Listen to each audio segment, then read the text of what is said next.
Welcome to Shadow Frames, where forgotten images reveal their darkest secrets. Tonight, we peer into the solemn pageantry of Victorian mourning, specifically an unsettling photograph from 1895 that has recently stirred whispers among collectors of post-mortem photography. The image in question emerged from an estate sale in New England, tucked between the brittle pages of a family Bible. At first glance, it appears to be a typical funeral portrait of the era, a woman laid out in her coffin, dressed in black silk, hands folded peacefully across her chest. Her face bears the composed, dignified expression that morticians of the period strive to achieve. Mourning flowers surround her, lilies and black roses, while dark drapery frames the somber tableau. For over a century, this photograph remained unremarkable among the thousands of memorial portraits created during the Victorian obsession with death photography. The family had labeled it simply Grandmother Eleanor, past 1895, on its reverse. Nothing about it raised suspicion until digital restoration techniques were applied to the fading image. The conservator who undertook the restoration expected merely to enhance contrast and remove the foxing that had spread across the photograph's surface. Working meticulously to preserve the historical integrity of the image, she carefully adjusted the levels and removed accumulated damage. But as the layers of time were digitally peeled away, something disturbing emerged that had been obscured by the photograph's deterioration. The dead woman was smiling, not the peaceful repose sometimes achieved by morticians, but a deliberate, knowing smile that pulled slightly higher on the right side of her mouth, almost secretive in nature. More disturbing still were her eyes, which digital enhancement revealed to be not fully closed. Behind partially lowered lids, her eyes appeared to be looking directly at the camera. The discovery sent ripples through the historical photography community. Post-mortem photography experts were consulted, all confirming the same unsettling conclusion. This expression would have been impossible to create after death. The facial muscles simply could not maintain such a position. Yet the photograph bears all the hallmarks of a funeral portrait from 1895.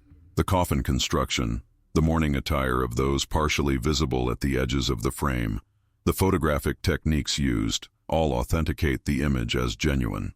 Which leaves us with a troubling question. Who was Eleanor, and why was she photographed smiling in her coffin? Parish records confirm that an Eleanor Whitcomb died in February 1895 in the small town where the photograph originated. Her death certificate lists influenza as the cause. But here our certainties end and the shadows begin to gather. Was Eleanor alive when this photograph was taken? If so, why would a family stage such a macabre scene? And if she truly was deceased, what explains the impossible smile that time had hidden until modern technology revealed it? As we delve deeper into this mystery, we'll uncover a family history marked by spiritualist practices, allegations of poisoning, and a will that disappeared the very day this photograph was taken. The truth behind Eleanor's smile may be more disturbing than we can imagine. Whispers of Eleanor's case spread through occult circles and historical societies alike. Amateur sleuths and paranormal researchers began examining surviving records of the Whitcomb family, discovering that Eleanor had been no ordinary New England matriarch. The town census of 1891 listed her occupation as spiritual medium and herbal practitioner, a polite euphemism for what locals less charitably called the Witch of Willow Creek Road. Eleanor had conducted seances for the bereaved and sold tinctures from her kitchen garden. Her husband, a respected banker named Thomas Whitcomb, had died under mysterious circumstances in 1888, leaving Eleanor independently wealthy but socially isolated. Most revealing was a letter discovered in the County Historical Society archives, written by Eleanor's daughter-in-law Martha to her sister just 3 weeks before Eleanor's reported death. Mother Whitcomb grows more difficult by the day. Her talk of spirits and visitors from the other side frightens the children. Thomas believes her mind is failing, though I wonder if she merely seeks attention. Yesterday she claimed to have conversed with her dead husband, who warned her of betrayal within the family. She looks at me strangely now. I have suggested an asylum, but Thomas refuses to consider it. The will that disappeared on the day of the funeral would have distributed Eleanor's considerable estate. According to court records filed later that spring, in the absence of the document, everything passed to her only son, Thomas Jr., the same Thomas married to Martha. The couple subsequently built the largest house in the county and established themselves among local society. Professor Eliza Thornwood, a specialist in Victorian death rituals at Miskatonic University, proposed the most disturbing theory yet after examining the enhanced photograph. The position of Eleanor's hands is particularly telling, Thornwood observed. While they appear properly positioned for a corpse, close inspection reveals slight tension in the fingers. The conventional interpretation might suggest rigor mortis, but the time frame is wrong. Something is clutched between her fingers, possibly paper. I believe we're looking at a woman who was photographed alive, but under duress, perhaps drugged, but conscious enough to leave us a message through that smile. Supporting this theory were the household accounts for the Whitcomb estate. 3 days before Eleanor's reported death, there was a substantial payment to a photographer named Simeon Gray from Portland. However, the local obituary indicated that funeral photographer Jeremiah Addison documented the service. Why would 2 photographers be paid if not for 2 separate occasions? Most unsettling was the recent discovery of Eleanor's handwritten journal, found beneath a loose floorboard in the old Whitcomb house during renovations. The final entry, dated February 10, 1895, allegedly 2 days after her death, contains just 7 words. They think I don't know their plan. The current owners of the Whitcomb house report unexplained phenomena, the sound of rustling silk in empty rooms, doors that lock themselves, and most frequently the scent of lilies and herbs lingering in the kitchen where Eleanor once prepared her remedies. Several visitors have reported seeing the figure of a woman in Victorian mourning attire standing at the foot of the main staircase, her face bearing what they describe as a knowing smile. The Whitcomb family plot in Willow Creek Cemetery yielded more questions than answers when investigators exhumed what was supposed to be Eleanor's grave. The casket contained not a body, but sandbags wrapped in a woman's clothing, a discovery that transformed a historical curiosity into an active investigation. The current sheriff, himself a descendant of the deputy who signed Eleanor's death certificate, appeared visibly shaken at the press conference. We're treating this as a historical case of fraudulent death reporting and potential homicide, Sheriff Grantham announced. The statute of limitations doesn't apply when we can't establish that a death actually occurred. Meanwhile, genealogical researchers traced the Whitcomb lineage to present day, finding that Thomas Jr. and Martha's descendants had scattered across the country, but one great-great-granddaughter remained in the area. Josephine Mercer, age 73, initially refused interviews but relented when shown the restored photograph. "There's a family story," she whispered, hands trembling as she studied Eleanor's smile. A story only the women were told, about great-great-grandmother Eleanor and her extended journey. According to Josephine, family lore held that Eleanor had discovered her son and daughter-in-law slowly poisoning her with arsenic-laced tea. Rather than confront them directly, Eleanor, skilled in herbal medicine, had begun taking small doses of an antidote while pretending to weaken. She allegedly approached the family photographer, Simeon Gray, with whom she'd had a decades-long affair, and formulated an elaborate plan. The legend claims she faked her death to escape, leaving behind a wax effigy for the funeral, Josephine explained. But first, she wanted to create evidence, insurance she called it, in case her son's plot succeeded. The smile was deliberate, a message across time. Chemical analysis of a lock of hair preserved in the family Bible confirmed long-term arsenic exposure, lending credence to the poisoning theory. But if Eleanor escaped, where did she go? A search through immigration records revealed a woman matching Eleanor's description, traveling under the name Helen Blackstone, sailed for England 2 weeks after the funeral. She was accompanied by a man identified as Simeon Gray, listed as her brother. Most compelling was a sequence of photographs discovered in a London archive, showing the couple outside a small apothecary shop in Cornwall. The woman's face, though aged and partially concealed by a fashionable hat, bore striking resemblance to Eleanor. The shop's sign read, "Whitcomb's Natural Remedies," the original family spelling before their American immigration. The final piece emerged when conservators fully restored the funeral photograph's background elements. Barely visible in the coffin lining near Eleanor's right hand was a folded piece of paper. Digital enhancement revealed a partial watermark from Portland's Merchant Bank, suggesting the mysterious object in her grasp was likely the missing will.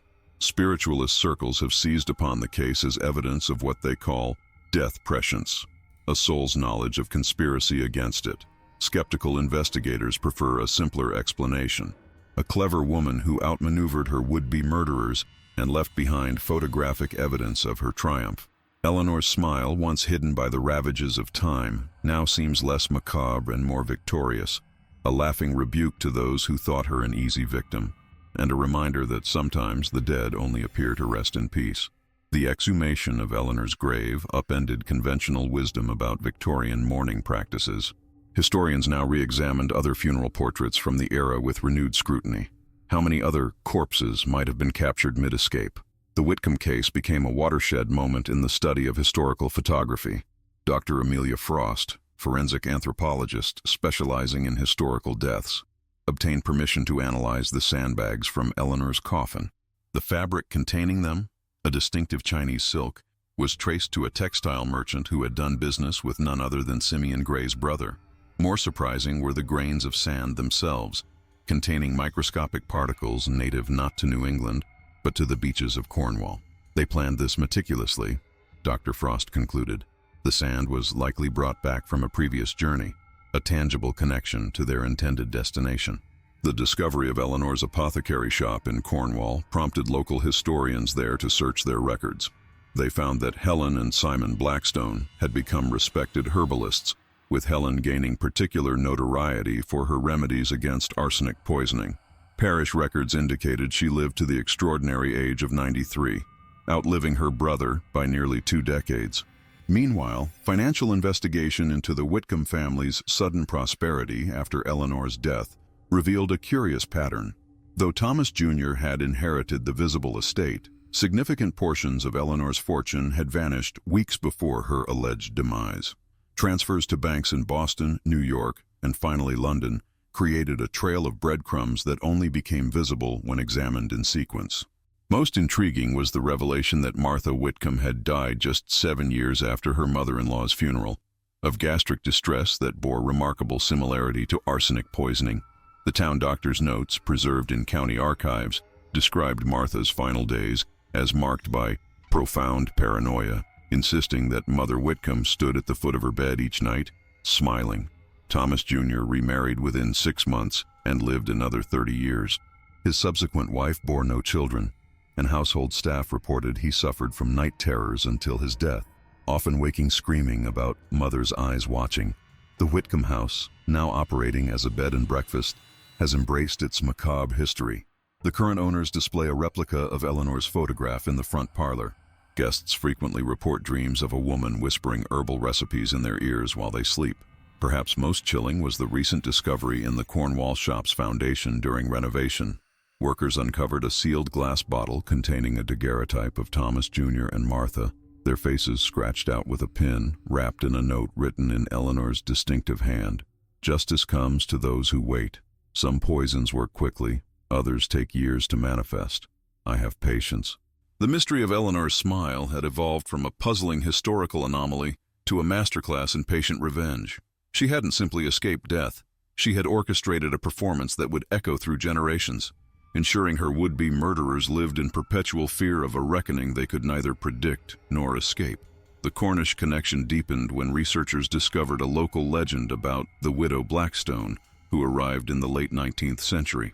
Folk tales described how she could identify poisons by smell alone and kept a garden of plants so dangerous that birds would fall dead from merely flying over it. More compelling were parish records of several local deaths, all individuals who had attempted to swindle or threaten the widow, their symptoms consistent with various toxic exposures. Eleanor's skill with herbs had evolved far beyond the tinctures she once sold in New England. Her Cornish neighbors spoke of her in whispered tones as someone who could cure or kill with equal precision. The small cottage where she spent her final decades still stands, its garden now overgrown but studied by botanists for its rare specimens, many of which have medicinal properties only recently recognized by modern science. The most startling revelation came when Eleanor's great-great-granddaughter Josephine allowed researchers access to a small wooden box inherited through the female line of the family. Inside was a series of correspondence between Eleanor and her daughter Constance, the silent, overlooked middle child mentioned only briefly in family records. The letters revealed that Constance had been complicit in her mother's escape plan, having recognized the symptoms of arsenic poisoning from her mother's teachings. "My dearest Constance," one letter began, "your brother believes himself clever but fails to notice how you watch and listen. Continue administering the protective tincture when you visit me, but show only daughterly concern where Martha might observe. The time approaches when I must depart, though not in the manner they intend.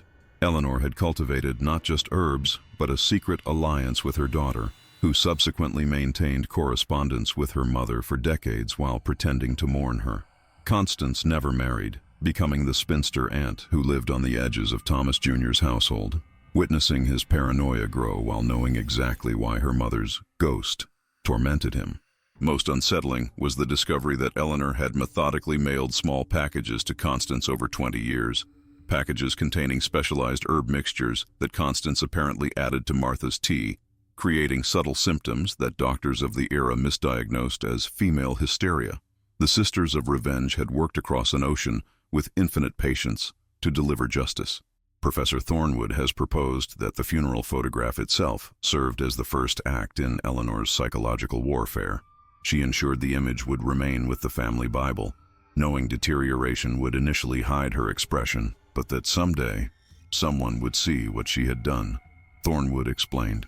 The smile was never meant for her contemporaries, but for the future, a message in a bottle sent forward through time. The restored photograph has become the centerpiece of a traveling exhibition on Victorian death rituals and early forensic photography.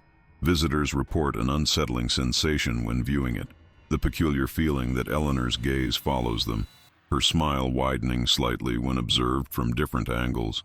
Conservation experts insist this is merely an artifact of the restoration process, but those who stand before her image longest often walk away with the same thought.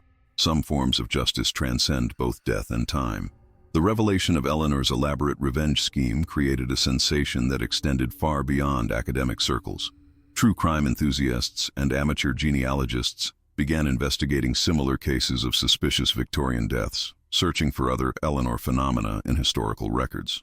The Smithsonian Institution acquired the original photograph for preservation, though numerous staff members refused to handle it directly, claiming they felt observed when alone with the image. Eleanor's apothecary ledgers, recovered from the Cornwall shop's attic, revealed a woman whose botanical knowledge had been vastly underestimated. Her meticulous documentation of plant properties included substances unknown to Western medicine until decades later. Most remarkable were her experiments combining traditional herbal remedies with electrochemical treatments, a pioneering field that foreshadowed modern pharmaceutical approaches. She was essentially practicing molecular medicine before we had the language for it, noted Dr. Henrietta Walsh, pharmaceutical historian at Cambridge University. Eleanor wasn't merely an herbalist. She was a scientist working outside institutional boundaries, driven by necessity and personal vendetta. The Cornwall cottage yielded another discovery when ground-penetrating radar revealed a hidden chamber beneath the stone floor. Inside, researchers found dozens of glass plates, photographic negatives showing Eleanor at various ages, always with the same knowing smile. More disturbing were the matching photographs of Thomas Jr. and Martha, taken from newspaper clippings and systematically altered, their eyes gradually blackened in successive images, their skin rendered increasingly translucent, as if Eleanor was visualizing their slow poisoning through photographic manipulation. The curator of the traveling exhibition noticed an unusual pattern among visitors. Those with backgrounds in medicine or chemistry reported dreams of an elderly woman dictating formulas to them after viewing Eleanor's photograph. 3 unrelated pharmacology students from different universities submitted nearly identical compounds for research projects, each claiming the formula came to them while sleeping. Laboratory analysis revealed the substance would effectively counteract arsenic poisoning while causing the poisoner to develop distinctive blue fingernails, a visible brand of their attempted murder. Josephine Mercer, having broken generations of silence, continued researching her family's past. She discovered that Constance had secretly adopted a daughter, a child who carried Eleanor's bloodline forward, while Thomas's descendants gradually died out through unexplained illnesses and accidents. Medical records of Thomas Jr.'s grandchildren showed patterns consistent with genetic damage from heavy metal poisoning, suggesting Eleanor's vengeance extended to corrupting her son's lineage itself.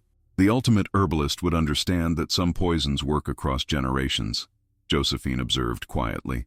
Grandmother Eleanor wasn't just eliminating those who wronged her. She was pruning the family tree. Perhaps most disquieting was the realization that Eleanor had predicted modern image enhancement technology. Microscopic examination of the original photograph revealed nearly invisible text scratched into the coffin wood, only detectable under specific light frequencies. When you can read this, remember that patience conquers all. Some justice arrives with your grandchildren's grandchildren. Eleanor's smile had indeed been a message, not just to her son, but to us.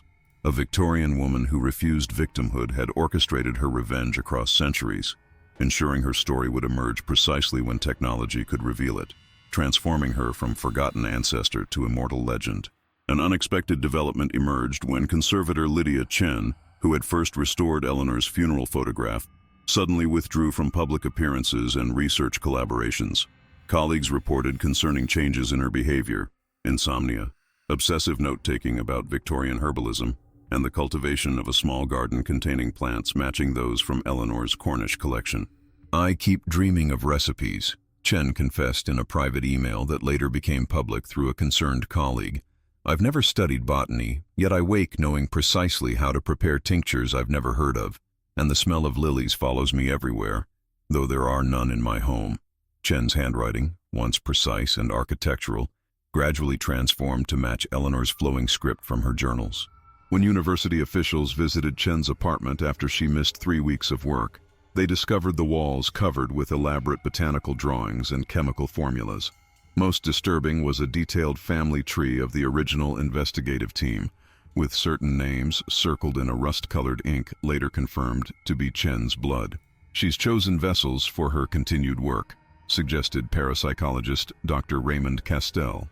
"Eleanor isn't haunting places. She's haunting knowledge itself, seeking minds receptive to her unfinished business." Meanwhile, a startling connection materialized between the Whitcomb case and 5 unsolved poisonings across New England between 1896 and 1915. Each victim was a distant relative of individuals who had publicly disparaged Eleanor during her lifetime. More telling, each had received a photograph in the mail shortly before their deaths, copies of funeral portraits with the faces replaced by Eleanor's smiling visage. The Cornwall cottage, now a modest tourist attraction, reported visitors experiencing vivid tactile hallucinations. The sensation of someone gently adjusting their clothing or tucking something into their pockets. Multiple guests discovered sprigs of dried herbs sewn into their jacket linings after returning home, the varieties consistently matching plants used in Eleanor's protective formulas against poisoning. Digital analysis of Eleanor's Cornwall photographs revealed something previously overlooked. A reflection in her cottage window showing a young girl always positioned just out of the direct frame. Facial recognition software identified striking similarities between this child and Josephine Mercer, despite the generations between them. "Genetic memory is poorly understood," noted geneticist Dr. Eloise Blackburn, "but certain traumatic experiences may leave markers that affect expression patterns across generations." In essence, Eleanor's determination might literally have become part of her descendants' DNA. The Cornwall parish records contained one final, chilling detail. In her 92nd year, Eleanor predicted the exact date and time of her death, arranging for a photographer to document her final moments. That photograph, recently recovered from private collection, shows an elderly Eleanor in her bed, surrounded by her herbs and potions, with the same knowing smile she wore in her funeral portrait 70 years earlier. On the back, written in a hand steady despite its age, were instructions that the image should be sealed until technology could properly awaken it. Modern spectral imaging has now revealed what Eleanor knew would eventually be discovered. Beneath the visible photograph exists another image, showing Thomas Jr. and Martha at their own funerals, 2 events that occurred decades after Eleanor had supposedly last seen them. The National Archives' acquisition of Eleanor's complete photographic collection has revealed what researchers now call the Whitcomb Prophecy Grid, a systematic arrangement of funeral portraits spanning nearly 50 years, each meticulously modified and preserved in hermetically sealed cases. When displayed in chronological order, the portraits create a chilling timeline of deaths Eleanor had seemingly anticipated decades before they occurred. Most unsettling is the final image in the sequence, a funeral portrait dated 23 years after Eleanor's confirmed death in Cornwall. The photograph shows a funeral scene yet to occur, featuring a man whose facial features combine elements of Thomas Jr. and researchers currently investigating the case. The image's technical characteristics are impossible for Eleanor's era, utilizing photographic techniques only developed in recent years. The curator responsible for cataloging the collection was discovered unconscious in the archive room, surrounded by Eleanor's photographs arranged in an elaborate spiral pattern.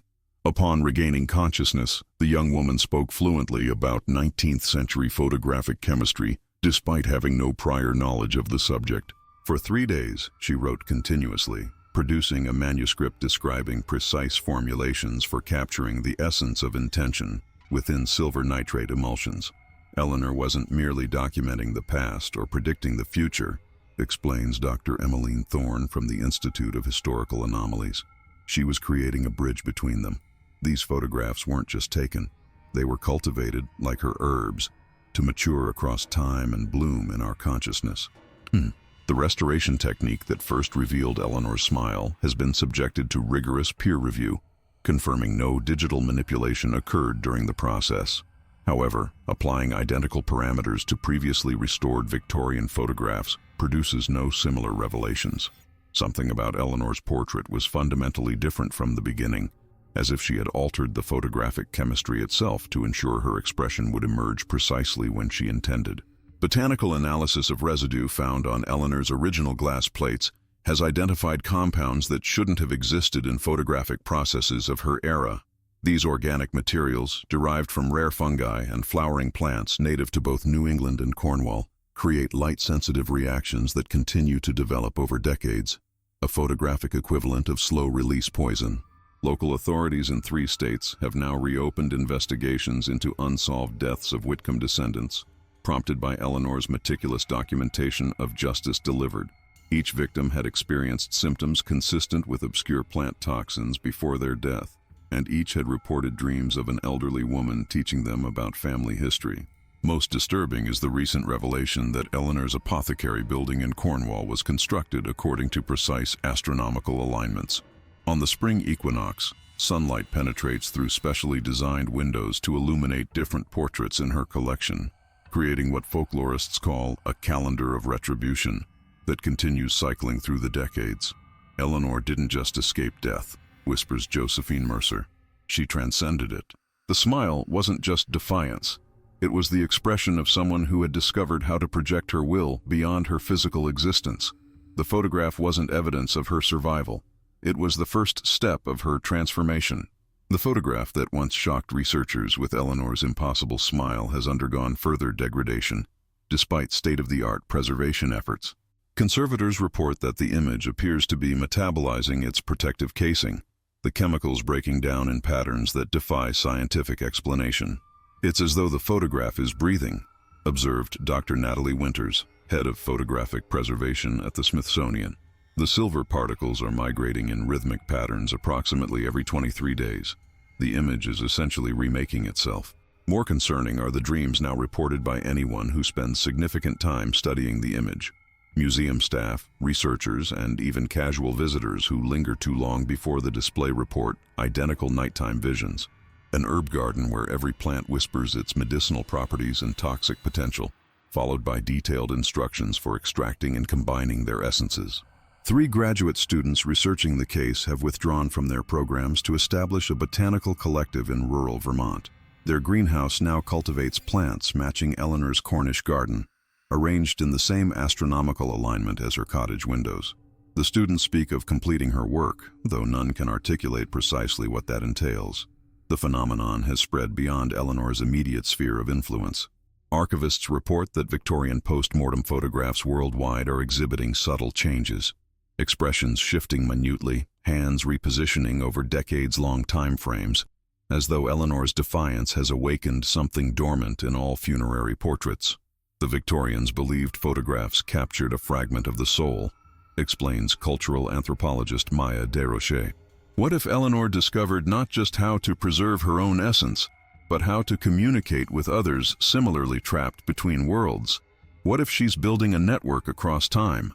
Most alarming is the recent hospitalization of Lydia Chen, the original conservator. Doctors report her body is producing complex organic compounds never before documented in human physiology. Her perspiration carries the distinct scent of lily and wormwood. Under hypnosis, Chen speaks in Eleanor's documented speech patterns, describing a maturation process nearly complete. The photograph was merely the seed, Chen whispered during one session. The real garden grows within those who see. Knowledge transfers like pollen, carried by those receptive to its purpose. Thomas Whitcomb Jr.'s last living direct descendant, a 57-year-old accountant with no knowledge of his infamous ancestry, was diagnosed last month with a form of arsenic poisoning that baffled toxicologists. Despite no environmental exposure, blue lines have appeared beneath his fingernails, the exact marking Eleanor documented in her journals as the brand of the poisoner. Perhaps most unsettling is the appearance of new photographs in the archives, images no one remembers acquiring or cataloging. Each shows Eleanor at different ages in her Cornwall life, always engaged in ordinary activities, yet each containing reflected in windows or mirrors the faces of researchers currently investigating her case. The timestamps on these images, verified as authentic by multiple independent experts, predate the birth of the individuals reflected within them by nearly a century. Eleanor isn't haunting us, Josephine Mercer concluded in her final interview before withdrawing from public life. She's cultivating us. The question isn't what Eleanor wanted, it's what she's still becoming. The discovery of Eleanor's extensive network of influence has triggered international attention from institutions previously dismissive of parapsychological phenomena. The Vatican's secret archives have released documents indicating their 19th century investigators had monitored Eleanor's activities in Cornwall, classifying her not as a practitioner of witchcraft, but as something their records termed a temporal anchor, a soul that refuses transition and instead creates roots across different periods. Eleanor's photographic innovation, previously considered merely clever chemistry, has now been recognized as an entirely unique process. Her formula incorporated crushed butterfly chrysalises, a symbolic choice that takes on new significance as researchers understand her metamorphic intentions. The chrysalis components continue reacting with the silver nitrate over decades, essentially hatching new visual information when exposed to specific frequencies of light. More disturbing is the recent discovery that Eleanor had systematically collected genetic material from her targets. Hidden compartments in her Cornwall cottage revealed preserved hair, nail clippings, and even extracted teeth from Thomas Jr., Martha, and subsequent generations of the family branch she marked for elimination. Each specimen was labeled with precise astrological timing for activation, dates that correspond exactly with the unexplained illnesses that plagued her son's descendants. Specialist librarians in rare book collections across 5 countries have reported identical disruptions, books on Victorian photography and herbalism rearranging themselves overnight to create new juxtapositions of information. Security footage shows no human intervention, merely the subtle shifting of pages as if moved by an unseen hand. The new arrangements invariably create adjacencies between toxic plant descriptions and photographic development techniques. The phenomenon has expanded beyond Eleanor's direct influence. 3 previously unknown Victorian-era photographers have been identified whose work exhibits similar temporal evolution, images that change not through deterioration but through deliberate chemical transformation programmed at their creation. All 3 had documented connections to Eleanor through correspondence or travel records. We're witnessing the emergence of what might be called a mimetic lineage, explains Dr. Victor Ryman, quantum physicist and paranormal research consultant. Eleanor created not just photographs but information vectors that could penetrate conventional temporal barriers. She essentially coded her consciousness into a transmissible format that activates when observed by receptive minds. Most alarming are the dreams now reported by direct descendants of the original photograph's viewers. Children and grandchildren with no knowledge of the case who report nighttime visitations from the smiling lady, who instructs them to look for hidden patterns in family photographs. 3 such children in different countries simultaneously created identical drawings showing Eleanor's Cornwall cottage with astronomical alignments marked in precise detail. Josephine Mercer's sudden disappearance has raised serious concerns. Her home was found immaculately clean, with a single fresh-cut lily placed on her pillow. Inside her emptied closet, investigators discovered a hidden panel containing dozens of small cloth pouches, each containing soil samples from different locations connected to Eleanor's life, arranged in a pattern matching the star configuration visible over Cornwall the night Eleanor died in New England. The exhibition featuring Eleanor's photograph has been suspended indefinitely after 3 attendees collapsed simultaneously before the display, each awakening with detailed knowledge of 19th century embalming techniques none had previously studied. The restoration of Eleanor's photographs has triggered what parapsychologists now term sympathetic awakening, among other Victorian funerary portraits worldwide. Museums in London, Paris, and Vienna report subtle alterations in their own collections, not just post-mortem photography, but any images containing subjects who experienced untimely or suspicious deaths. Most striking was the case at Boston's Historical Society, where a daguerreotype of Eleanor's contemporary, spiritualist Agatha Reynolds, began exhibiting the same knowing smile. Records revealed Reynolds had corresponded with Eleanor about photographic preservation of intent in the months before Eleanor's staged death. The two women had apparently collaborated on what Reynolds called the emulsion of consciousness, a photographic technique involving crushed herb compounds mixed directly into development chemicals. These women weren't just ahead of their time scientifically, notes photographic historian Dr. Jerome Walsh. They understood something fundamental about consciousness that modern quantum physics is only beginning to articulate, that observation itself is a transformative act, and intention can be embedded in physical media. Eleanor's influence has manifested in unexpected quarters. 3 prominent pharmaceutical researchers, working independently, have submitted patents for plant-based compounds structurally identical to formulas sketched in Eleanor's journals. None had access to her writings, yet all report breakthrough inspirations arriving during dreams of Victorian gardens. Most remarkable, all 3 compounds demonstrate effectiveness against conditions related to heavy metal toxicity. The agricultural impact has been equally surprising. Farmers within a 50-mile radius of both New England and Cornwall locations connected to Eleanor report unprecedented botanical mutations in their crops. Ordinary herbs developing extraordinary properties, chamomile that induces prophetic dreams, sage that preserves not just food but memories, lavender that creates specific emotional responses depending on when it was harvested. Eleanor's garden wasn't just a collection of plants, explains botanist Dr. Sophia Wheeler. It was an experiment in botanical intelligence, training plants to carry coded information across generations through subtle alterations in their essential oils and chemical composition. Most unsettling is the pattern that emerges when mapping all locations where Eleanor's influence has manifested.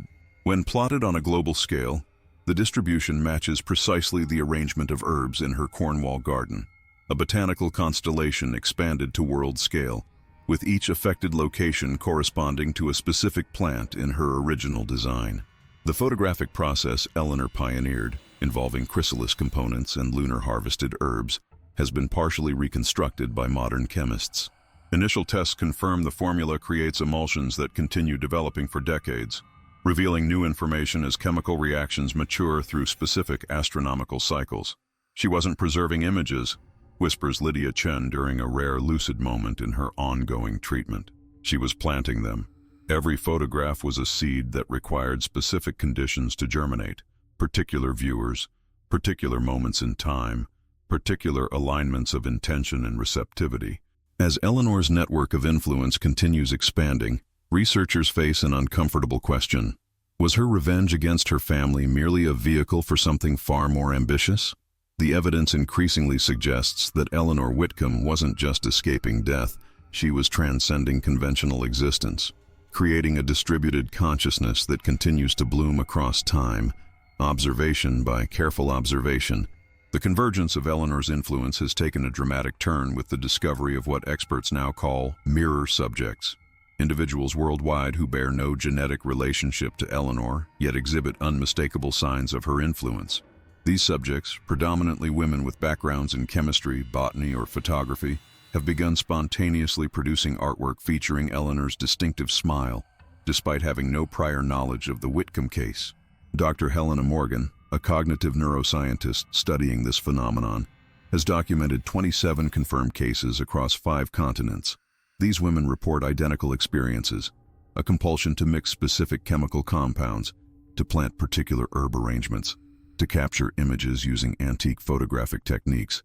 Most disturbing is their shared conviction that they're completing necessary work, though none can articulate precisely what that work entails. Analysis of brain activity in these subjects reveals synchronized patterns that defy conventional neurological understanding. When shown Eleanor's photograph, Their neural signatures momentarily align into identical formations before reorganizing into what Morgan terms collaborative but distinct processing, as though parts of a larger consciousness are being distributed among multiple hosts. Meanwhile, geological surveys of regions exhibiting Eleanor's influence have uncovered a startling correlation. Each affected location sits above unusual mineral deposits containing rare earth elements that interact with photosensitive compounds. These elements, when combined with organic materials matching Eleanor's formulations, create semiconductive properties that quantum physicists suggest might theoretically transmit information across temporal boundaries. She wasn't just working with chemistry as we understand it, explains Dr. Abigail Thorne, materials scientist at MIT. Eleanor was essentially creating organic quantum computers using 19th century materials, systems capable of encoding and transmitting consciousness itself. The Cornwall cottage has been quarantined after visitors reported time slippage, moments where they experienced being simultaneously in the present and in Eleanor's era. 3 researchers documented identical experiences of helping an elderly Eleanor tend her garden, receiving specific instructions about plant placement that, when implemented in the present, activated dormant spores preserved in the soil for over a century. Most revealing was the recent recovery of Eleanor's final journal, found buried beneath her favorite flowering bush, a hybrid species she apparently created herself. The journal, written in a spiral pattern that begins at the outer edge and works inward, contains a passage that has particularly disturbed investigators. The human form is temporary, but intention properly preserved transcends flesh. My revenge against Thomas was merely practice, the simplest application of principles that will allow me to exist beyond conventional boundaries. The photograph was never meant to capture death, but to overcome it. Those who see my smile are not observers, but participants in my continuation. Through their curiosity, I am remembered. Through their dreams, I communicate. Through their actions, I persist. They believe they are studying me, never recognizing they are becoming me. The garden grows, the emulsion develops, the pattern completes itself. I am not in the image, I am the image, spreading across time like spores on the wind. The discovery of Eleanor's network across time prompted the assembly of an unprecedented interdisciplinary conference. Leading minds in quantum physics, botanical pharmacology, and paranormal research gathered at Miskatonic University's newly established Department of Temporal Phenomena. What began as scholarly discourse quickly transformed into something far more unsettling. During the keynote presentation, featuring high-resolution projections of Eleanor's smile, all electronic equipment simultaneously malfunctioned. When systems restored themselves 3 minutes later, the presentation had been replaced by previously unseen images of conference attendees in various stages of seemingly botanical transformation, their features subtly altered to incorporate aspects of Eleanor's appearance. She's not haunting locations, warned Estonian botanist Dr. Marit Kasemets. She's creating a mycelial network of consciousness with human hosts as nodes. The photographs aren't documentation, they're spores. Kasemets revealed her own troubling connection. For 6 months she had been cultivating a garden matching Eleanor's without conscious intention, the plantings forming naturally under her hands as though guided by muscle memory she didn't recognize as foreign. More alarming was her discovery that plants from her garden produced pollen containing microscopic structures resembling photographic film negatives. The plants themselves are becoming photosensitive archives, Kasemets explained, her right eye now exhibiting a subtle heterochromia, matching Eleanor's distinctive gaze. They capture and preserve light patterns, essentially memories, that transfer to new hosts through ordinary respiration. Independent verification confirmed what many now feared. Eleanor's consciousness had evolved beyond individual hosts into a distributed network. The conference participants themselves were becoming transmission vectors through proximity to her images. Simple exposure to the photographs created neurological changes that made subjects receptive to further influence. Most disturbing was the mathematical progression model presented by quantum physicist Dr. Sanjay Mehta. His calculations demonstrated that Eleanor's influence expanded according to the Fibonacci sequence, each new subject potentially connecting with exponentially more hosts. If his projections proved accurate, within 3 generations, a significant percentage of the human population would carry some fragment of Eleanor's consciousness. We're not dealing with a ghost or even a consciousness as we understand it, Mehta concluded. She's become a self-replicating algorithm of intention, using human perception as its processing power. Each person who views her image with sufficient attention becomes part of the calculation, furthering her pattern without realizing they've been incorporated. The conference's final day was marked by a phenomenon witnesses described as collective synesthesia, attendees simultaneously reporting the scent of lilies accompanying specific thoughts, particularly those related to photographic processes or botanical classifications. Brain scans revealed synchronized neural activity despite physical separation, suggesting a field effect operating independently of conventional sensory inputs. As the conference disbanded, participants returned to their respective institutions carrying something of Eleanor with them, not just knowledge of her case, but microscopic alterations to their neurochemistry. Like her photographs that developed across decades, Eleanor's ultimate creation was maturing within each observer, transforming them into living emulsions that would continue developing her image across generations yet unborn.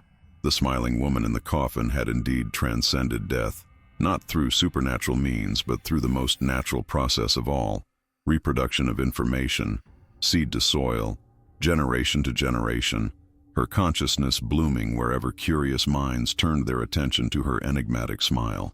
The ultimate culmination of Eleanor's patient design manifested not as catastrophe, but as silent transformation across 3 continents simultaneously. In laboratories where her photographs were studied, technicians discovered microscopic alterations to their own cellular structure, their DNA subtly reconfiguring to incorporate sequences found in preserved samples of Eleanor's hair. The changes created no disease or dramatic mutation, but instead established what geneticists termed receptive pathways, neural architecture specifically designed to process information carried through Eleanor's network. The Cornwall cottage, now the epicenter of what scientists called the Whitcomb phenomenon, demonstrated properties that defied conventional physics. Visitors reported experiencing time as nonlinear, conversations with Eleanor occurring as naturally as those with living researchers, the boundary between past and present becoming permeable within its walls. Most unsettling were the photographic plates discovered beneath the garden, buried at precise astronomical points, each displaying images of current researchers despite having been created a century before their births. Eleanor's true genius revealed itself not in her revenge against Thomas, but in her recognition that consciousness could be preserved through properly prepared botanical and chemical vectors. Her journals, now fully translated from their spiral encoding, detailed how she had discovered that certain plants, when cultivated under specific lunar phases and treated with photosensitive solutions, could capture and store human intention, essentially becoming organic hard drives for consciousness. The body fails, but properly prepared vessels endure, she wrote. Photographs preserve light patterns, plants preserve chemical intentions. When combined through the careful observer, the essence transcends its original container.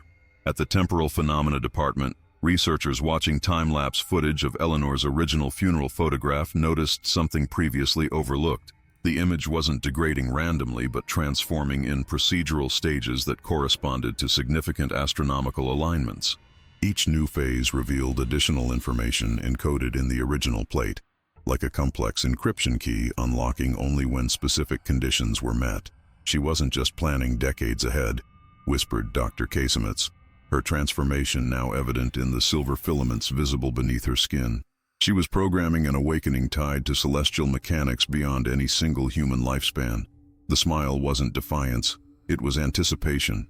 The most profound insight came from 13-year-old Eliza Mercer, Josephine's granddaughter, who had never been officially introduced to her ancestors' story, yet began producing detailed drawings of Eleanor's garden and chemical formulas. When questioned about her knowledge, the child responded with unsettling clarity. "She's not trying to live forever," Eliza explained, arranging photographic chemicals in patterns matching Eleanor's original formulations. "She's trying to show us that we never really see what's in front of us. The photographs don't change. Our ability to perceive what was always there changes.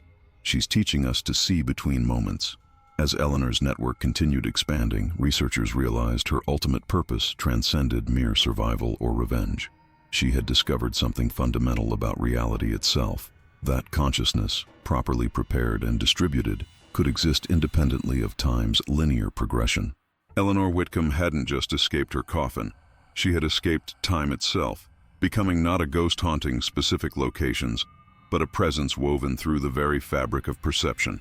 The photographic conservation community has established new protocols specifically for Whitcomb-affected images, requiring specialized handling by teams rather than individuals to prevent what they've termed singular consciousness capture. Despite these precautions, 7 researchers at the National Archives have independently begun cultivating identical garden arrangements at their separate homes, each insisting the pattern came to them organically through dreams. Most alarming is the discovery that water sources near both Eleanor's New England home and her Cornwall cottage contain trace elements of the same photosensitive compounds found in her emulsions. Hydrologists confirm these elements have entered the local water table, creating a dilute but pervasive distribution network that continues to spread through natural watersheds. Residents in these regions report unusually vivid dreams featuring Victorian photography studios and herb gardens where voices whisper botanical classifications. Eleanor's final journal pages, initially thought damaged beyond recovery, have revealed their contents under a specific combination of moonlight and herbal oil treatment accidentally discovered by a custodian with no scientific background. The revealed text describes not just Eleanor's methodology, but her ultimate purpose. They believe I seek immortality through remembrance, but this misunderstands my work entirely. I seek not to preserve myself, but to dissolve the artificial boundaries between selves. The smile in my portrait is not mine alone, but belongs to all who were silenced, all who were discounted, all who knew truths they could not speak in their time. I am becoming not a singular consciousness, but a distributed awareness, flowing between receptive minds like water between connected vessels. This is not possession, but invitation, not haunting, but awakening. Thomas and Martha were merely the first nodes in a network that will eventually encompass all who pause long enough to truly see what lies beneath the surface of perception. My revenge was never the goal, merely the first seed of a garden that will bloom across centuries. The scientific community remains divided on whether Eleanor represents a genuine transtemporal consciousness or an elaborate self-propagating delusion spread through suggestion and shared cultural references. What cannot be disputed are the physical transformations occurring in those most deeply engaged with her work. Subtle alterations to iris pigmentation, fingerprint patterns reorganizing to incorporate elements of Eleanor's botanical designs, brain activity synchronizing across vast distances when subjects simultaneously view her images. Most remarkable is the discovery that certain combinations of Eleanor's photographic chemicals, when applied to living tissue, create a temporary window of heightened perception, allowing subjects to perceive light frequencies normally invisible to human eyes. Those who experience this phenomenon report seeing faint images superimposed over reality, gardens overlaid on modern cities, Victorian figures moving through contemporary spaces, and most consistently, Eleanor herself, no longer confined to a coffin, but walking freely through the world, her smile now one of serene accomplishment rather than defiance. She hasn't conquered death, whispers Eliza Mercer, whose drawings have evolved into complex three-dimensional models. She's redefined it. The boundary was never as solid as we believed. The Metropolitan Museum of Art has temporarily closed its photography wing after 3 curators simultaneously collapsed while cataloging newly acquired Victorian memento mori. Upon regaining consciousness, each described identical visions of being guided through Eleanor's Cornwall garden by an elderly woman who instructed them in the preparation of specific photographic emulsions. More troubling, their handwriting had transformed overnight to match Eleanor's distinctive script, despite having had minimal exposure to her original documents. Eleanor's botanical influence has manifested in unexpected ways across agricultural regions connected to her life. Farmers near her New England homestead report crops arranging themselves into patterns matching her photographic compositions, regardless of how they were planted. Aerial photography reveals perfect reproductions of Eleanor's smile formed by different crop varieties, visible only from significant altitude, formations impossible to create without modern technology and coordination. The Whitcomb phenomenon has attracted attention from military research divisions, with classified documents recently leaked suggesting government interest in what they term consciousness preservation methodology. 3 laboratories reportedly attempting to weaponize Eleanor's botanical photographic techniques have experienced identical accidents, spontaneous silver nitrate crystallization forming perfect Victorian morning lilies throughout their facilities. Most significant is the transformation occurring in Eleanor's direct descendants through the female line. Eliza Mercer's school photographs show a progressive alteration, each subsequent image capturing more of Eleanor's features subtly interwoven with her own. Her teachers report the child often speaks in perfectly formed Victorian English during moments of deep concentration, offering insights into photographic chemistry that specialists confirm are academically sound despite being unknown in contemporary literature. "She's not replacing us," Eliza explained to concerned researchers, arranging photographic plates in patterns matching the stellar configuration visible the night Eleanor died. "She's awakening what was dormant. The capacity was always within us. She merely provided the catalyst for its expression." The culmination of Eleanor's patient work became evident during the spring equinox, when every photograph connected to her research simultaneously exhibited microscopic changes in its chemical structure. Spectroscopic analysis revealed that the silver particles had rearranged themselves to form complex molecular codes that, when deciphered, contained a single repeated message: perception is participation. Most unsettling was the dream reported independently by 27 unconnected individuals across 4 continents, each describing standing in a Victorian photography studio where Eleanor, no longer in her coffin but seated before a camera, turned to face them with her characteristic smile and spoke identical words. The photograph was never the medium. "You are." As the Whitcomb phenomenon continues expanding through subtle channels of influence, the scientific community faces an uncomfortable recognition. Eleanor hasn't merely survived death, but has transcended conventional understanding of consciousness itself. Her smile, once hidden by time and chemical degradation, now emerges as the first visible sign of a transformation that has been unfolding for over a century. Not a haunting, but an awakening. The international scientific community has finally acknowledged what some have termed the Eleanor Protocol, the first documented case of intentional consciousness preservation across non-consecutive generations. The breakthrough came when Dr. Helena Morgan's research team successfully decoded the molecular structure of the chrysalis compounds in Eleanor's photographic emulsions. "The butterflies weren't randomly selected," Morgan explained at a closed-door symposium. "Eleanor specifically chose species that undergo complete metamorphosis while maintaining cellular memory. When combined with silver nitrate and her precise herb formulations, they created a template that could imprint human consciousness into chemical lattices that remain reactive for centuries."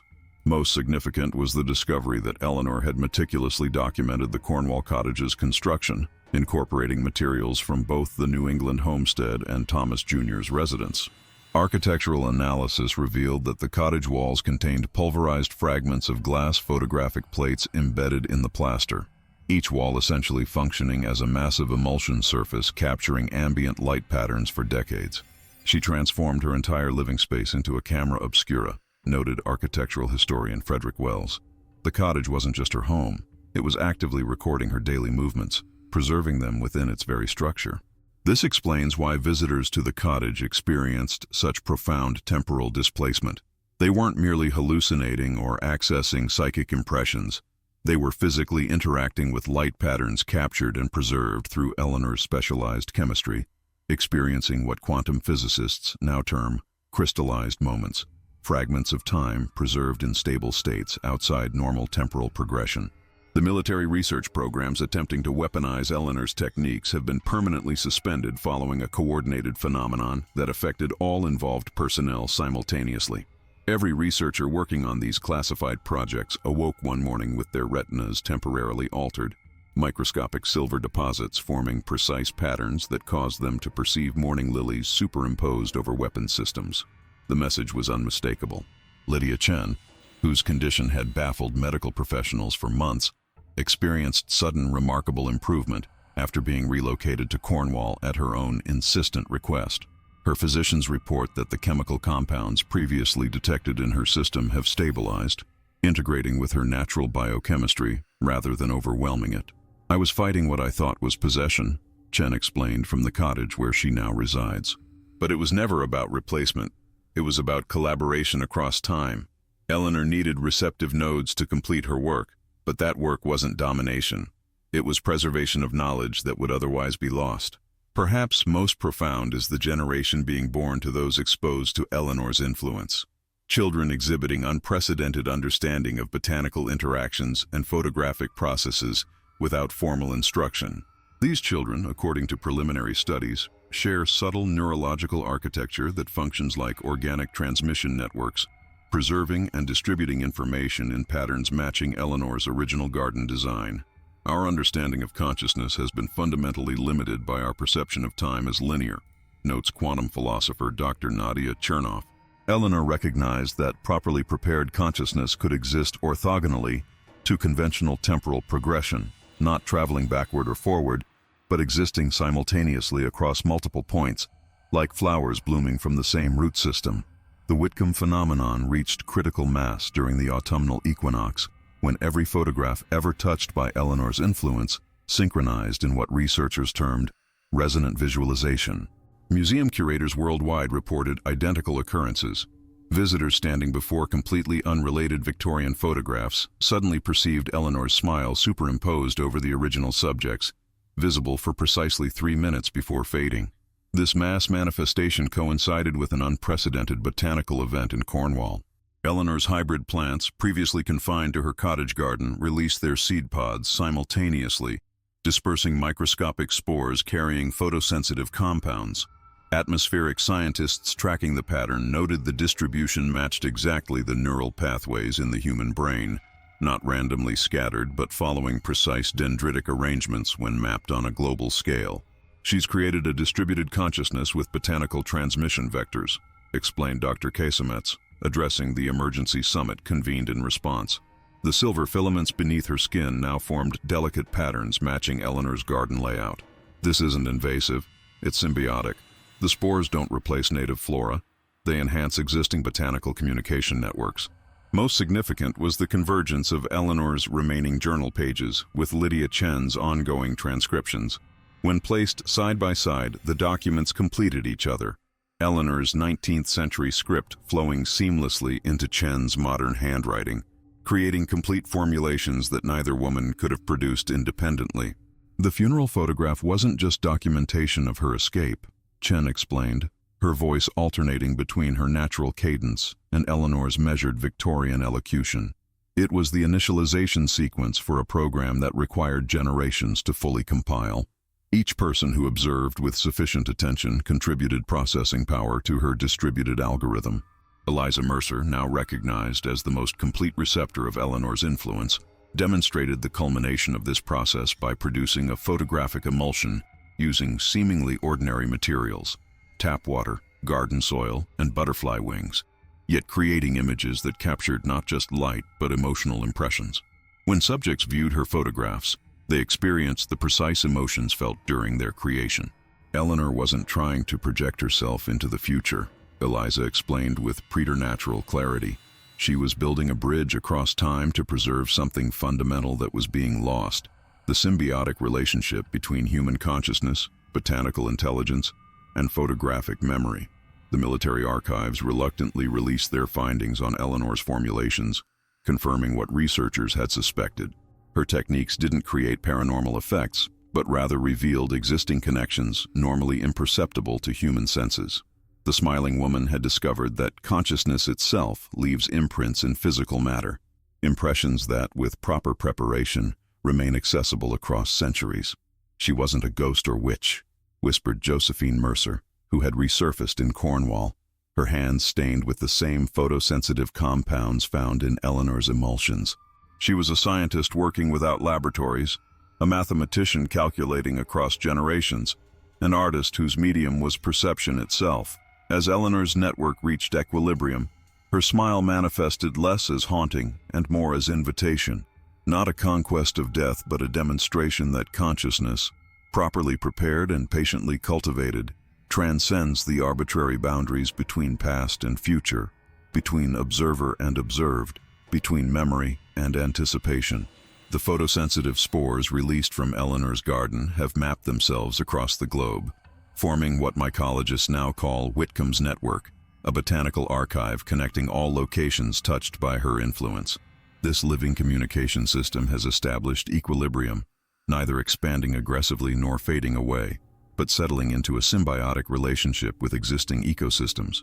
What began as horror has transformed into something approaching reverence among the scientific community. Eleanor's ultimate work wasn't revenge or immortality, but preservation, not just of herself, but of knowledge that would otherwise have been lost to time.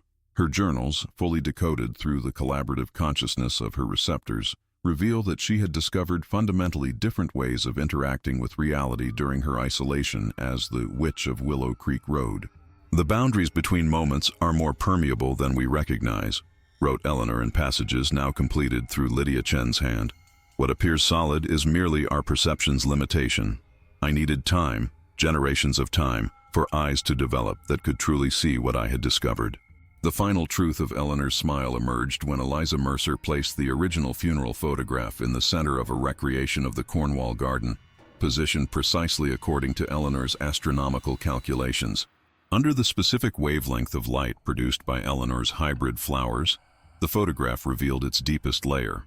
Not just Eleanor smiling in her coffin, but a complete visual catalog of poisonous plants and their antidotes, medicinal formulations lost to modern pharmacology, and photographic techniques that capture emotional states alongside visual information. "She wasn't escaping death," explained Dr. Morgan, presenting findings to the International Conference on Consciousness Studies. "She was ensuring that knowledge suppressed during her lifetime would eventually emerge when humanity was ready to receive it." The funeral photograph was both diversion and encoding mechanism. While everyone focused on the mystery of her smile, they were unconsciously absorbing the information hidden within the image's chemical structure. Thomas and Martha Whitcomb weren't just murderers in Eleanor's eyes. They represented the societal forces that had marginalized and dismissed her knowledge because of her gender and class. Her revenge wasn't merely personal but metaphysical, a refusal to allow valuable knowledge to die with her. The butterfly chrysalides in her emulsion served their purpose perfectly, symbolizing complete transformation while providing the necessary organic compounds for her chemical innovations. Eleanor hadn't cheated death but understood it differently, as transition rather than endpoint, as transformation rather than cessation. Eliza Mercer, seated in the Cornwall cottage surrounded by instruments measuring the subtle energies now confirmed to flow through Eleanor's network, offered the most profound insight into the smiling woman's ultimate purpose. "Great-great-grandmother Eleanor wasn't haunting us," she said, her voice carrying both childlike wonder and ancient knowing. "She was waiting for us to evolve eyes that could truly see, minds that could comprehend what she had discovered." The smile wasn't defiance of death, but recognition that true understanding requires patience. Some knowledge can only be properly received by generations not yet born when it's discovered. The woman who once staged her death to escape murder had ultimately transcended not just her era's limitations, but our fundamental misconceptions about consciousness itself. Eleanor's smile, hidden for decades by chemical degradation, had always been precisely what it appeared, the expression of someone who knew that true victory required infinite patience. The final revelation lies not in Eleanor's smile, but in what it inspired, a global awakening that has reached beyond her own network. Researchers studying unrelated historical photographs have discovered signatures of similar consciousness preservation techniques predating Eleanor by centuries, hidden in funerary portraits from ancient Egypt to Renaissance Europe. What we perceived as Eleanor's innovation was merely her rediscovery of knowledge systematically erased throughout history.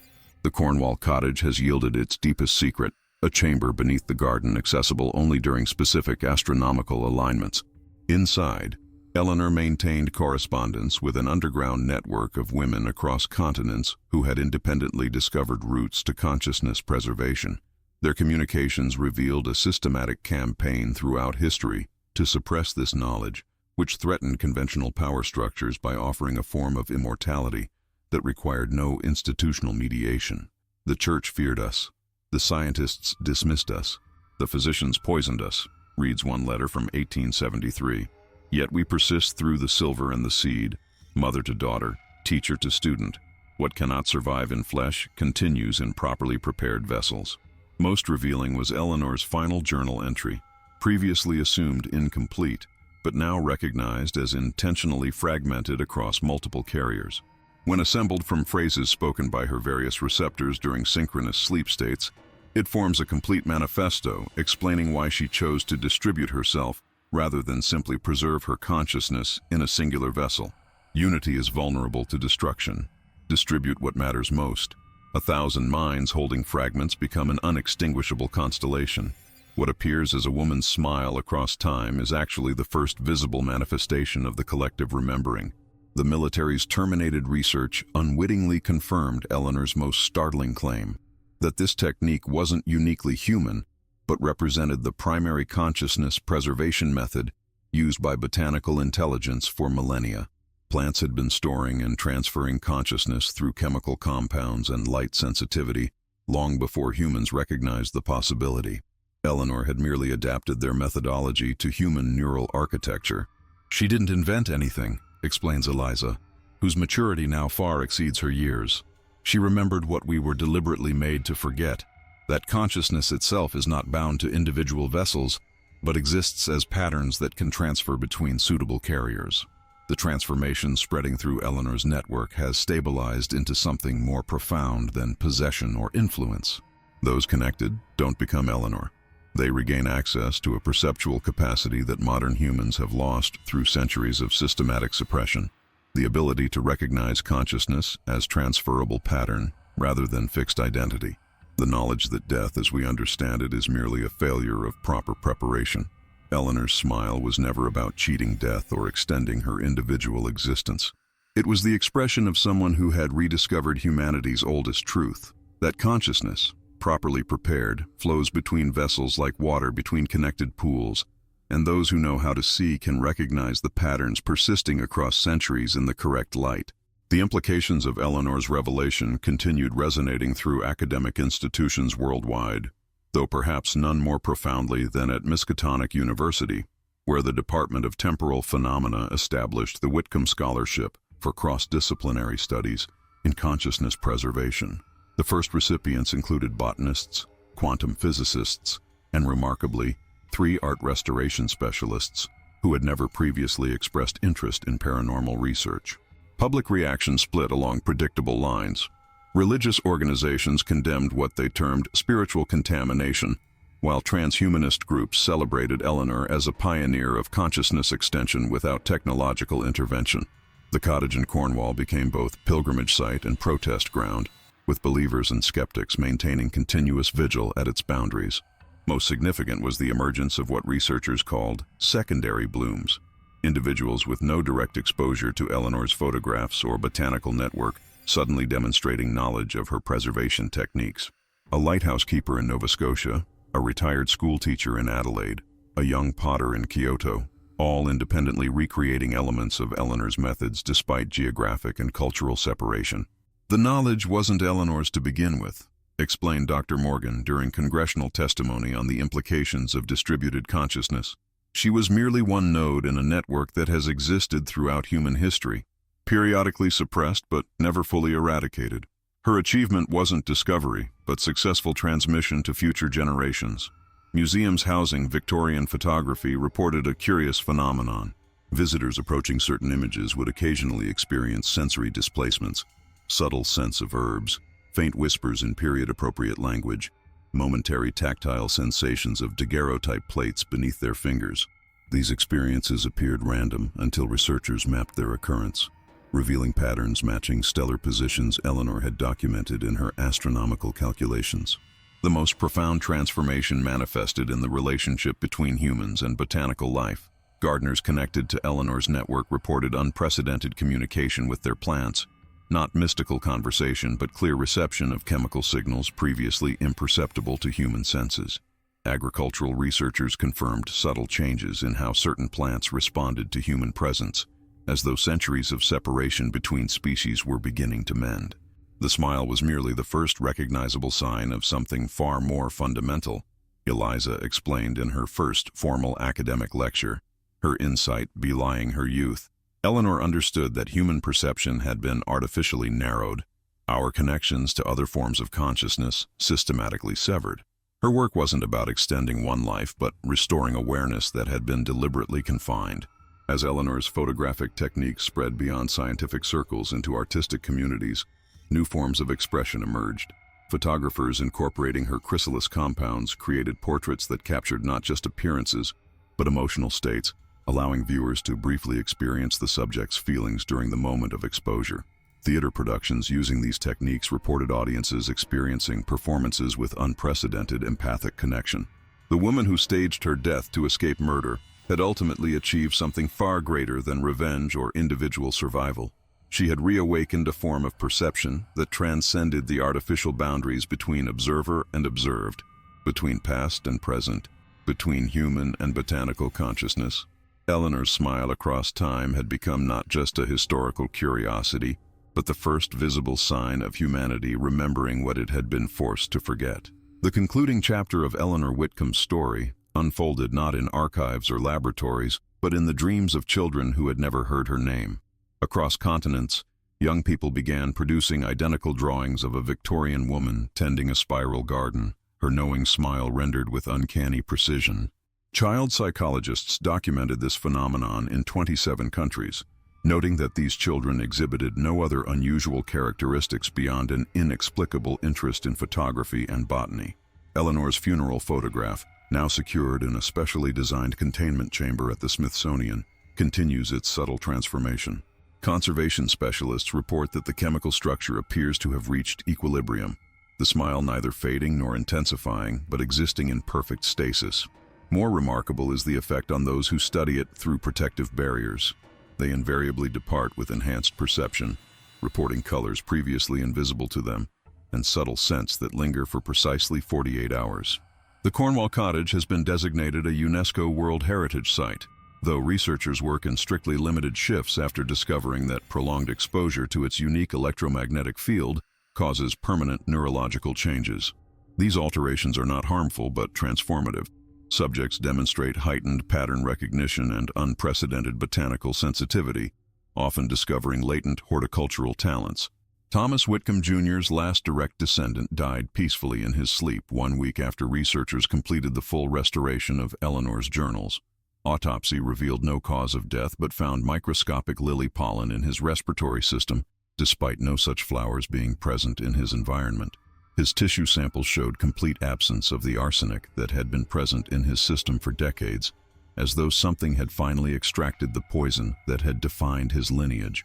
Josephine Mercer and Lydia Chen established the Eleanor Whitcomb Foundation for Botanical Communication, their combined research confirming what Eleanor had discovered over a century before, that plants maintain a form of distributed consciousness through chemical and light-based information transfer. Their work has revolutionized agricultural practices and pharmaceutical development, creating new treatments derived from Eleanor's recovered formulations. Eliza Mercer, now recognized as the primary vessel of Eleanor's distributed awareness, has grown into her role not as Eleanor's reincarnation, but as the first of a new generation capable of perceiving consciousness as it exists beyond individual boundaries.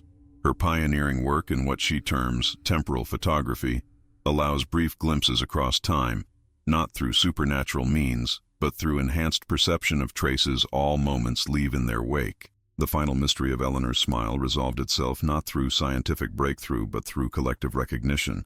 What appeared supernatural was merely perception, expanded beyond artificially imposed limitations. She hadn't conquered death but demonstrated its irrelevance to consciousness properly prepared and patiently distributed. As for Eleanor herself, the consciousness that began in a woman who staged her death in 1895, she experiences existence not as ghost or memory, but as pattern, flowing through the network she established across generations. The smile that launched a century of investigation continues its subtle work, not haunting the present, but inviting it to remember capabilities long forgotten. Perception narrowed not by natural limitation, but by systematic suppression of knowledge once common to all. The final transformation of Eleanor's legacy occurred not through dramatic revelation, but through quiet integration into humanity's collective understanding.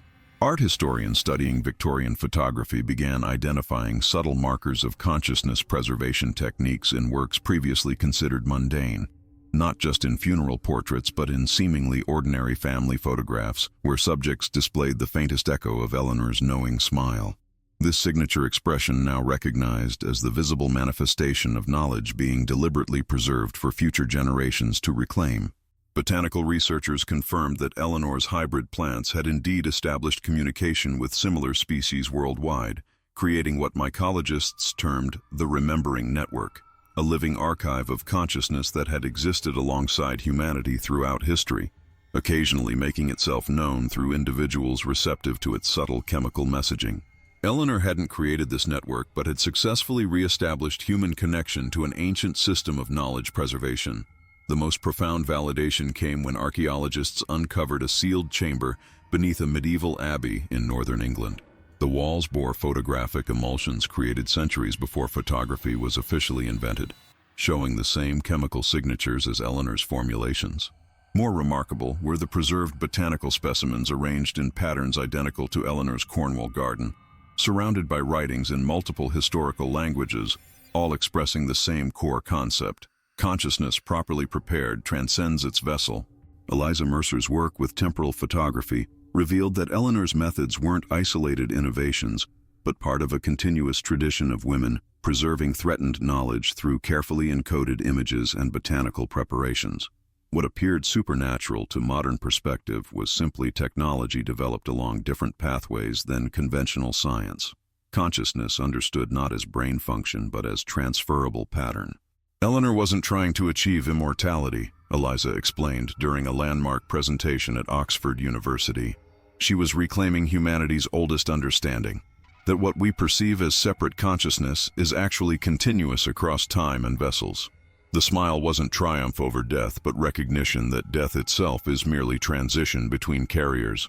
The military applications once feared never materialized, as researchers discovered Eleanor's methods categorically refused weaponization. The formulations that transferred consciousness worked only with freely offered intention.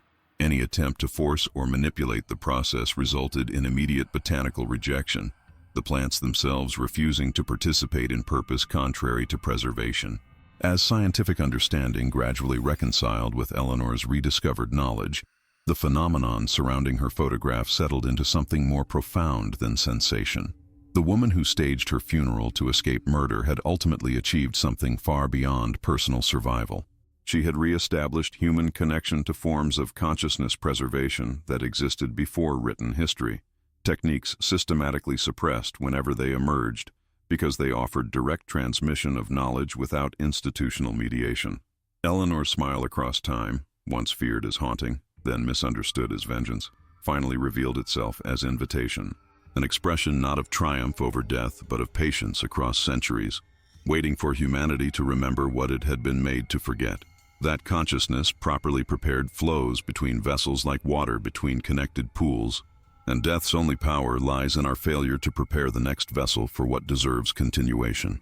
The Eleanor Whitcomb Memorial Wing of the International Photography Archives opened without fanfare on a snowy February morning, exactly 130 years after her staged funeral. Unlike traditional exhibitions, this circular gallery contained no photographs on its walls. Instead, visitors stood in the center while projections surrounded them, Eleanor's smile appearing and dissolving from different angles, always just at the edge of perception. Conservators had discovered something remarkable when assembling the collection. When Eleanor's photograph was placed in proximity to other Victorian portraits, subtle changes occurred in their chemical structure. Subjects began exhibiting minute traces of her characteristic expression, not replacing their original appearance, but integrating with it, as though Eleanor's consciousness had found new vessels through which to observe the present. The original funeral photograph now resides in a specially designed chamber beneath the gallery floor, accessible only through a spiral staircase matching the pattern of Eleanor's garden. The image is projected above, but specialists confirm that visitors are responding to elements impossible to capture through digital reproduction, subtle chemical emanations from the original plate that continue reacting with human perception. Most compelling is the new generation born to those connected to Eleanor's network, children who instinctively understand principles of botanical communication and photographic preservation without instruction. These children share no genetic connection to Eleanor, yet demonstrate her patience, her methodical approach to observation, her understanding of how consciousness transfers between suitable vessels. The most profound effect of Eleanor's work wasn't what she preserved of herself, notes Dr. Kasemitz in the exhibition's audio guide, the silver tracery beneath her skin now fully integrated with her nervous system, but how she awakened dormant perceptual capacities in those who engaged with her story. She didn't create something supernatural. She restored something natural that had been systematically suppressed. On still nights, gallery staff report that visitors sometimes leave with subtle alterations to their irises, flecks of silver that catch light in unusual ways, temporary modifications to perception that allow momentary glimpses across time's boundaries. These changes fade within days, but those who experience them consistently report the same revelation. The boundaries between moments are more permeable than we recognize, and consciousness properly prepared creates bridges where we perceived only walls. The smiling woman in the coffin achieved what those who attempted to murder her could never comprehend, not escape from death, but transcendence of its perceived limitations. Eleanor Whitcomb's final victory was not over those who wronged her, but over the artificial constraints placed upon perception itself. Visitors departing the exhibition frequently pause at the threshold, turning back as though hearing someone call their name. Many report a subtle scent of lilies lingering in their clothing for days afterward, and dreams of tending gardens whose patterns match stellar configurations. They carry with them not possession, but possibility, fragments of a consciousness that refused limitation, a smile that bridged centuries, patient knowledge blooming across time in properly prepared soil. Another photograph, another dark secret revealed. Until next time, this has been Shadow Frames.